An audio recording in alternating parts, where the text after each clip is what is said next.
ஜெபிக்காத கிறிஸ்தவன், நல்லா புரிந்து கொள்ளுங்க, தேவனோடு நேரம் செலவழிக்காத எந்த கிறிஸ்தவனும் சிந்தையும் அருவருப்பாகத்தான் இருக்கும். அல்லேலூயா. ஒரு இடத்துல ஒன்று வெளிச்சம் இருக்கணும், இல்லைன்னா இருட்டு. ரெண்டு சேர்ந்து இருக்காது. ரெண்டு என்ன செய்யாது? இப்போ இந்த இடம் ஃபுல்லாக வெளிச்சமாக இருக்குது, இங்கே இருட்டுங்கிறது இல்லை. இது ஃபுல்லாக பவர் கட் ஆச்சுன்னா ஆட்டோமேட்டிக் என்ன வந்துடும்? இருட்டு. இதுக்கு நடுவில் வெளிச்சத்தை பார்க்க முடியாது. ஒன்று வெளிச்சம் இருக்கணும், இல்லைன்னா இருட்டு இருக்கணும். ஒன்று நீ கர்த்தருடைய பிரசன்னத்தில் இருக்கணும், அல்லது பிசாசின் ஆளுகையில் இருக்கணும். ரெண்டு சேர்ந்து இருக்காது. தேவனோடு நெருங்கத்தான் இச்சை அடக்கம் உண்டாகும். இல்லாவிட்டால் பார்க்கிற எல்லாவற்றின் மேலும் ஒரு ஒரு ஒரு பேராசை, அருவருப்பான சிந்தை, தவறான விருப்பங்கள் உருவாகும். கிறிஸ்தவனுக்குள் இருக்க வேண்டிய ஒரு விலையேற பெற்ற கனி இச்சை அடக்கம். இந்த இச்சை ஒரு மனுஷனை வந்துருச்சுன்னா அந்த மனித ஜீவியத்தை தாறுமாறாக்கிருங்க. அதுக்கு ஒரு நல்ல உதாரணம் ஆகாப் ராஜா. அவன் பெரிய ராஜா, அவன் வாழ்க்கை பொல்லாதுதான். தேசத்தை விக்கிரக ஆராதனை நிரப்பிட்டான். அவன் மனைவி யேசபேல் ஒரு சூனியக்காரி, தேசத்தையே பாழாக்கிட்டாங்க. இந்த ராஜாவுக்கு அவன் அரண்மனைக்கு பக்கத்தில் ஒரு திராட்சை தோட்டம் இருக்குது. அந்த தோட்டத்துக்கு சொந்தக்காரன் பேர் நாபோத். நீங்கள் 1 ராஜாக்கள் 21 அதிகாரம் வாசித்தீங்கன்னா சம்பவம் இருக்கும். இவன் அரண்மனைக்கு பக்கத்தில் ஒரு திராட்சை தோட்டம் இருக்குது. அது நாபோத்துங்கிற ஒரு நபருடையது. இந்த ஆகா போய் கேட்குறான் நாபோத்துட்ட, ஏப்பா உன் தோட்டத்தை எனக்கு என்ன செய்துரு, கொடுத்துரு. ஏன்னா அரண்மனையிலேருந்து பார்க்குறேன், எனக்கு பார்க்கும்போது அது மேலே என்ன வருது? ஒரு ஆசை. உன் தோட்டம் தான், அதனால் எனக்கு அது வேணும், அதை நான் கீரை கொள்ளையாக்க விரும்புகிறேன், எனக்கு கொடுன்னு. நாபோத் சொல்லுவான், இல்லை இல்லை நான் என்ன செய்ய மாட்டேன், அதை தரமாட்டேன். ஏன்னா பிரமாணம் சொல்லுது, உன் சுதந்திர விதத்தை இன்னொருக்கு என்ன செய்யாத, விற்காதன்னு சொல்லுது. நான் என்ன செய்ய மாட்டேன், கொடுக்க மாட்டேன். இப்போ நாபோத்து இது வரைக்கும் பிரச்சனை இல்லைங்க. ஒரு பொருளை விரும்பினா நியாயமானபடி அதை விலை கேட்குறான். விற்கிறதுக்கு அவனுக்கு என்ன இல்லை, மனசு இல்லை. இவன் திரும்பி வரான். இது வரைக்கும் எந்த பிரச்சனையும் இல்லை. ஒரு பொருள் இருக்குது, நம்ம விலை கொடுத்து வாங்குவதுக்கு விரும்புகிறோம். அதை விலை கொடுத்து வாங்கும்போது கொடுக்குறவன் விற்கிறான், விற்காமல் போகிறான். நம்ம வாங்குகிறோம், வாங்கலை, அதோடு வந்துடுறோம். இது வரைக்கும் எந்த பிரச்சனையும் இல்லை.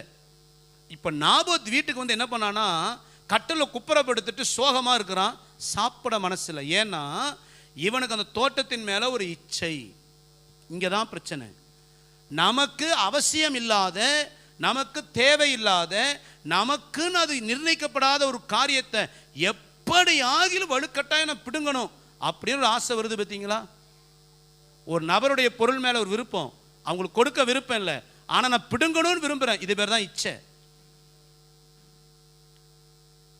ஒரு வாலிப பிள்ளை ஒரு வாலிப பையனையோ இல்லை வாலிப பிள்ளையோ விரும்பும் பொழுது அது தேவ சித்தமில்லாத ஒரு காரியம். அப்படிங்கிற சூழ்நிலையில் அது எப்படியானு அடையணும், அது பேர் தான் என்னது, இச்சை.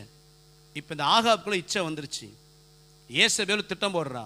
யேசபேல் சொல்றா, கவலைப்படாதரும், ஜனங்கள்கிட்ட சொல்லி அவன் தேவ தூஷணம் சொன்னான்னு பொய் சொல்லி அவனை கல்லெறிஞ்சு கொன்னுட்டா தோட்டம் யாருக்கு வந்துடும்? இப்போ நாபோத்துக்கு, இந்த ஆகாப்புக்குள்ள வந்த இச்சை நாபோத்தை கொலை செய்து நாபோத்துக்கு சொந்தமான திராட்சை தோட்டத்தை அபகரிக்கும்படி அவன் இருதயம் வஞ்சிக்கப்பட்டது. அல்லேலூயா, அல்லேலூயா. ஆகாப்புக்குள்ள வந்த இச்சை நாபோத்தை கொலை செய்கிற அளவுக்கு அவனை கொலைகாரனாய் மாற்ற அவனை தூண்டின. எப்போ இச்சை நமக்குள்ள வருதோ அப்பொழுது நாம் வழி மாறுவோம். என்னாச்சு தெரியுங்களா? நாபோத்தை கொண்டுட்டு வந்துடுவான். யாரு? ஆகாபு. நேர எலியாவை கத்தர் அனுப்பிடுவார். நாபோத்தை கொன்னையில் அவன் ரத்தத்தை எந்த இடத்துல நாய்கள் நக்கினதோ அதே இடத்துல ரத்தத்தை நாய் என்ன செய்யும்? இவனுக்குள்ள வந்த இச்சை இவன் வாழ்க்கையவே அழித்து போட்டது. ஒரு பொருளை விரும்புவதோ ஒரு ஆசீர்வாதத்தை விரும்புவதோ தவறு இல்லைங்க. அது தேவ சித்தம் இல்லை, அது உங்களுக்காக நிர்ணயிக்கப்படலை, அது உங்களை விட்டு விலகி போகுதுன்னா அதன் மேலே ஒரு ஆசையை வச்சு தவறான வழியில் அதை பறிக்க நினைக்காதீங்க. அது இச்சை நம்மை தேவனை விட்டு பிரித்து விடும். அல்லேலூயா. சரி, இந்த இச்சை குறித்து ஒரு சில வார்த்தையை நான் வாசித்து ஜெபிக்க போகிறோம். வாசிங்க. 1 யோவான் 2 அதிகாரம் 15-16 வாசிங்களேன். உலகத்தில் உள்ளவைகளிலும் அன்பு கூறாதிருங்கள். ஒருவன் உலகத்தில் அன்பு கூர்ந்தால் அவனிடத்தில் பிதாவின் அன்பில்லை. ஏனெனில் மாம்சத்தின் இச்சையும் கண்களின் இச்சையும் ஜீவனத்தின் பெருமையுமாகிய உலகத்தில் உள்ளவைகள் எல்லாம் பிதாவினால் உண்டானவைகள் அல்ல. இதை நல்லா கவனிங்க. மாம்சத்தின் இச்சை, கண்களின் இச்சை, இது ரெண்டை மாத்திரம் பார்த்து ஜெபிக்கும். இச்சை ஒரு மனுஷனுக்குள்ள எங்க எழும்புது அப்படின்னா முதல்ல கண்களில் எழும்புது. அல்லேலூயா, அல்லேலூயா. இந்த கண்ணு ரொம்ப டேஞ்சருங்க. இந்த கண்ணு ரொம்ப பார்க்கிறதெல்லாம் விரும்பும். இன்னும் சொல்ல போனால் இந்த கண்ணு நல்லவைகளை பார்க்கிறத விட அருவருப்புகளை பார்க்கறத என்ன செய்யும்? அதிகம் விரும்பும். இந்த கண்ணு தான் மொத்த சரீரத்துக்கு என்னவா இருக்குதான்? விளக்கு. உன் கண்ணு கெட்டதா இருந்தா உன் சரீரம் எப்படிதான் இருக்கும்? உன் கண்ணு சரியானதை பார்த்தா உன் சரீரமும் சரியா இருக்கும். உன் கண்ணு ஒரு காட்சியை பார்க்கும் பொழுது எப்படி பார்க்குது? ஒரு நபரை பார்க்கும்போது, அல்லது நீங்க பார்க்க விரும்புகிற காரியம். இன்னைக்கு எல்லார் கையிலையும் செல்போன் இருக்குங்க, இல்லை? எல்லார் கையிலையும் செல்போன் இருக்குது. செல்போனில் நீங்கள் எதை பார்க்குறீங்க? நீங்கள் பார்க்குற காட்சியை எந்த எண்ணத்தோடு பார்க்குறீங்க? தயவு செய்து சொல்லுகிறேன், ஒரு காரியம் நல்லா புரிந்துக்கோங்க. நாம் செய்கிற சில விஷயம்தான் மற்றவங்களுக்கு தெரியும், சில விஷயங்கள் மற்றவங்களுக்கு என்ன செய்யாது. நீங்கள் கண்ணில் ஒரு பொருளையோ ஒரு காட்சியை பார்க்குறீங்கன்னா அது எப்படி பார்க்க நமக்கு மட்டும்தான் தெரியும், சுற்றிகளுக்கு தெரியாது. ஆனால் வேதம் சொல்லுது, உன் கண்ணு எப்படி இருக்கோ அப்படிதான் உன் ஜீவியம். அல்லேலூயா, அல்லேலூயா. சில பேரோட கண்ணு பார்த்தீங்கன்னா யாரை பார்த்தாலும் தப்பாகவே பார்க்கும். அல்லேலூயா. எதை பார்த்தாலும் தவறான எண்ணத்தோட. நீ கண்ணு எப்படி இருக்குன்னு தயவு செய்து உங்களை ஆராய்ந்து பாருங்க.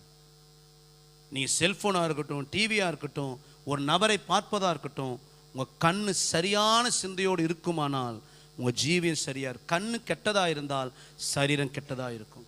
உன்னிலுள்ள வெளிச்சம் இருளாகாதபடி அப்படியே கண்ணுக்கு கடிவாளம் போடு. ஒரு தவறான காட்சி கண்ணில் படுதான் நோன்னு சொல்ல பழகணும். செல்போனில் ஒன்று பார்க்குறீங்க, திடீரென்று ஒரு காரியம் கண்ணில் படுது, அதை விட்டு விலகுவதற்கும் கண்ணு ஜாக்கிரதையாக இருக்கணும். ஒரு காட்சியை பார்க்கும் பொழுது அதன் மூலம் தவறானவற்றை பிசாசு விதைக்கும் பொழுது உன் கண்ணு கடிவாளம் போட்டதாய் அதை விட்டு விலகுவதற்கு ஜாக்கிரதையாக இருக்க வேண்டும். அல்லேலூயா. கண்கள் இச்சைக்கு விலகணும். அடுத்து மாம்சத்தின் இச்சை. அல்லேலூயா. இந்த சரீரம் எப்பவுமே தவறான காரியத்தில் சந்தோஷப்பட விரும்புகிற ஒரு காரியம். நம்ம என்னதான் ஆவிக்குள்ள இருந்தாலும் நம்ம மாம்சத்தில் இருக்கிறவரை மாம்ச உணர்வுகள், மாம்ச உணர்ச்சிகள் அதற்கு உண்டு. இந்த மாம்சம் அடிக்கடி நம்மோட என்ன செய்யும்? போராடும். இந்த போராட்டம் எல்லாருக்கும் உண்டுங்க. இந்த போராட்டம் எல்லாருக்கும் உண்டு. இந்த மாம்சத்தில் எழும்புகிற தவறான விருப்பங்களை நாம் சரியாய் கையாளாத விட்டால் நிச்சயமாக அந்த மாம்ச இச்சை நம்மை அழித்து விடும், கரைபடுத்திடும். தவறான எண்ணங்கள், தவறான விருப்பங்கள், தவறான உணர்வுகள், தவறான உணர்ச்சி மாம்சத்தில் எழும்பும் பொழுது நாம் என்ன செய்யணுமா? 1 பேதுரு 1:13-15 வரை வாசிங்களேன். ஆகையால் நீங்கள் உங்கள் மனதின் அறையை